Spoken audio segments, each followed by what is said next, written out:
Туугандар, рубль дагы көтөрүлдүт. Ушундай лайкты басып коюңуздарчы. Мен сиздерге ошол рубльдин көтөрүлгөнүн көрсөтөмүн.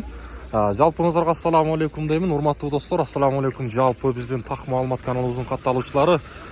Урматтуу Москвадагы мекендештер, Россияда деги YouTube жакшы иштебей атат деп биздин көрүүчүлөрүбүз көп айтып атат. Через VPN аркылуу кирсеңиздер болот туугандар. Эми мен курстар тааныштырууну баштайын. Лайктан ким баса элек басып коюңуздар. Доскирада банкта рубль 0,846 тыйын болуп калды, доллар 86,85.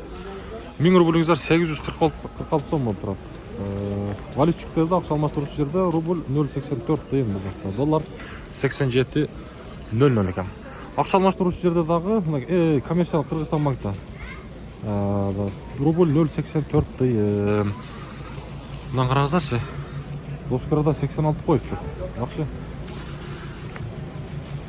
0,845 тыйын Азия банк. Өтө сонун. Дагы ушундай көтөрүлө берсин деймин. Ушундай жаңылыктарды биздин каналдан көрүп турсаңыздар болот. Каналыбызга катталып, биздин чыгарылыштан алыстабай туруңуздар. Ана Байтушун банктан көрүп коюнчу. Ушул банкта жакшы коюп атат курсту. 0,840 тыйын экен бул жакта рубль. Мынакей бүгүнкү оокаттагы курстар. Анан дагы бүгүн жума туугандар, баарыңыздар ыйыкчымаңыздар маарек болсун. 20 декабрь, апта күнгө жума.